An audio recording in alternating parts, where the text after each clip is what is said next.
Welcome to NCERT special classes. अभी तक की हमने चैप्टर्स जितने भी पार्ट कंप्लीट किए हैं उसमें चैप्टर 6 के 4 पार्ट कंप्लीट किए हुए हैं, जिनमें हमने मंदिर स्थापत्य के बारे में चर्चा की है।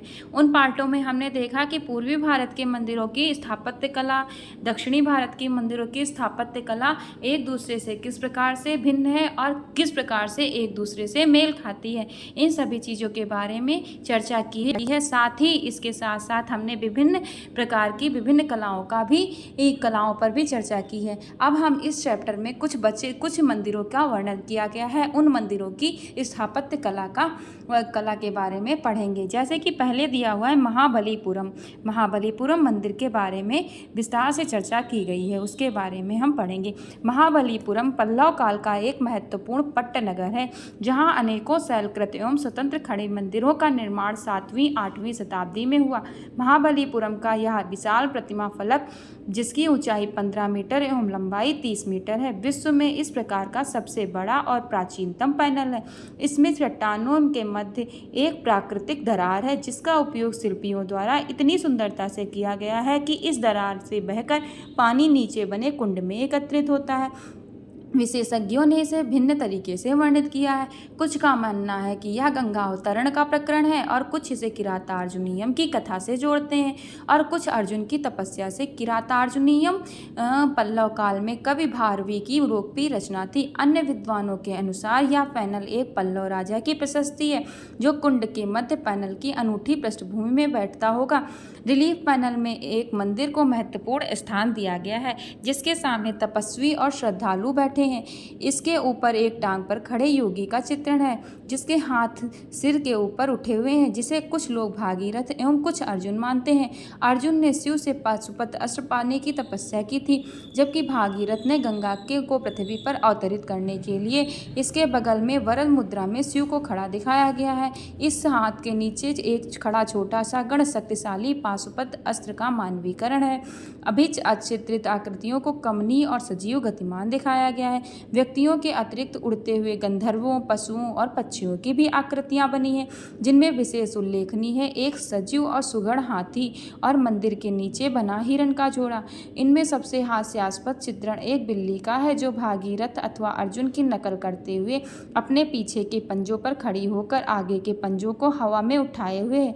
ध्यान से देखने पर पता चलता है कि यह बिल्ली चूहों से घिरी हुई है, जो उसकी साधना को भंग नहीं कर पा रहे हैं। संभवतः यह कलाकार द्वारा भागीरथ अथवा अर्जुन के कठोर तप का सांकेतिक चित्रण है, जो अपने आसपास की स्थिति से विचलित हुए बिना स्थिर खड़ी है।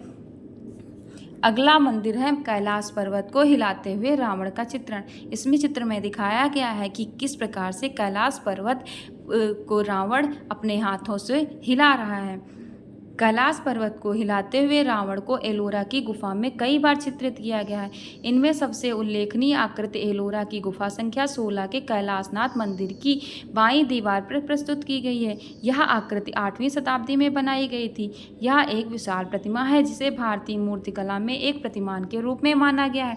इसमें रावण को कैलाश पर्वत हिलाते हुए दिखाया गया है, जिस पर शिव और पार्वती लोगों के साथ विराजमान है। इसके चित्र संयोजन को कई भागों में चित्रित किया गया है।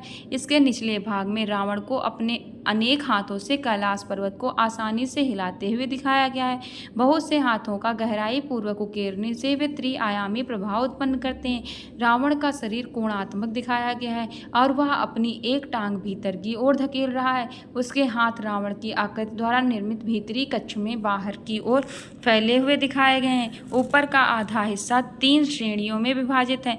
मध्य भाग में शिव और पार्वती शंकर से सटी हुई दिखाई गई हैं। कैलाश पर्वत की कपकपी से डरकर पार्वती शंकर से सटी हुई दिखाई गई हैं।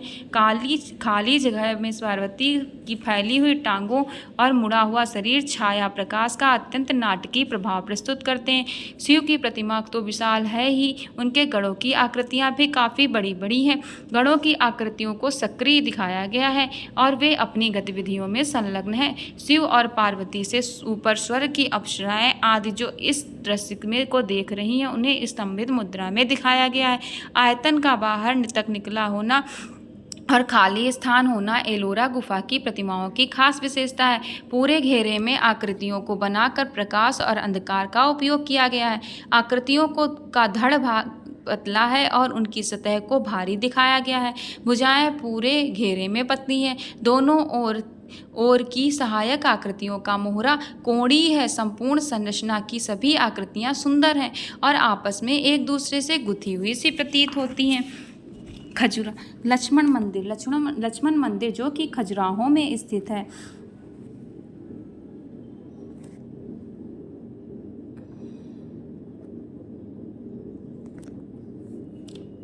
खजुराहो के मंदिर चंदेल राजवंश के संरक्षण में बनाए गए थे। वहाँ का लक्ष्मण मंदिर चंदेलों के समय की मंदिर वास्तुकला की पूर्ण विकसित शैली का उदाहरण प्रस्तुत करता है। मंदिर के आधार तल पर पाए गए शिलालेख के अनुसार इसका निर्माण कार्य 954 ईस्वी तक पूरा हो गया था और चंदेल वंश का 7वां राजा यशोवर्मन उसका निर्माता था। मंदिर की योजना पंचायतन किस्म की है। यह एक भारी पीठ पर बना हुआ है। इसमें एक अर्धमंडप, एक मंडप, एक महामंडप और विमान सहित गर्भगृह हैं। हर हिस्से की अपनी एक अलग छत है जो कि पीछे की ओर उठी हुई है। सभी बड़े कक्षों में उनकी दीवारों पर आगे निकले हुए छज्जे हैं, लेकिन दर्शक उन तक नहीं पहुंच सकते। वे मुख्य रूप से वायु तथा प्रकाश के आवागमन के लिए ही बनाए गए हैं। गर्भगृह की बाहरी दीवारें और प्रदक्षिणा पथ की बाहरी और भीतरी दीवारें प्रतिमाओं से सजी हुई हैं। गर्भगृह पर बना शिखर बहुत ऊंचा है। यह देखना दिलचस्प है कि गर्भगृह के चारों ओर एक प्रदक्षिणा पथ रखा गया है जो बाहरी दीवारों से ढका है और ये बाहरी दीवारों अनेक देवी देवताओं की प्रतिमाओं तथा कामोद्दीप आकृतियों से सुसज्जित है। गर्भगृह की बाहरी दीवार भी ऐसी ही आकृतियों से सजी हुई है। खजुराहो के मंदिर अपनी कामुक प्रतिमाओं के लिए प्रसिद्ध हैं। पीठ की दीवार पर भी अनेक कामुक प्रतिमाएं उत्कीर्ण हैं। मंदिर की असली दीवार पर बहुत कम कामुक प्रतिमाएं बनाई गई हैं, लेकिन अधिकांश ऐसी प्रतिमाएं कुर्सी पर बनी हुई हैं। दीवारें कुछ इस प्रकार बनाई गई हैं कि उनमें प्रतिमाएं रखने के लिए खास स्थान की व्यवस्था हो। भीतरी कक्ष भी अत्यंत सुसज्जित है। गर्भगृह का प्रवेश द्वार भारी भरकम स्तंभों और सरदलों से बनाया गया है, जिन पर दरवाजों की सजावट के लिए छोटी छोटी आकृतियां उकेरी हुई हैं। मंदिर के चारों कोनों पर देवालय बने हुए हैं, जिनमें 3 देवालयों में विष्णु की और एक में सूर्य की प्रतिमा है, जिसे देवालय की छत पर बनी केंद्रीय प्रतिमा से पहचाना जा सकता है। इनमें वस्त्र सज्जा एवं आभूषण पर अत्यधिक ध्यान दिया गया है। इसके साथ ही इस चैप्टर को पूरी तरह से कंप्लीट कर लिया गया है। इस भाग में हमने केवल उनके बारे में चर्चा की जो विशेष मंदिर हैं, विशेष मंदिर में किस प्रकार की आकृतियाँ बनी हुई हैं और किस प्रकार का स्थापत्य किया गया है, उनकी चर्चा की गई है। धन्यवाद।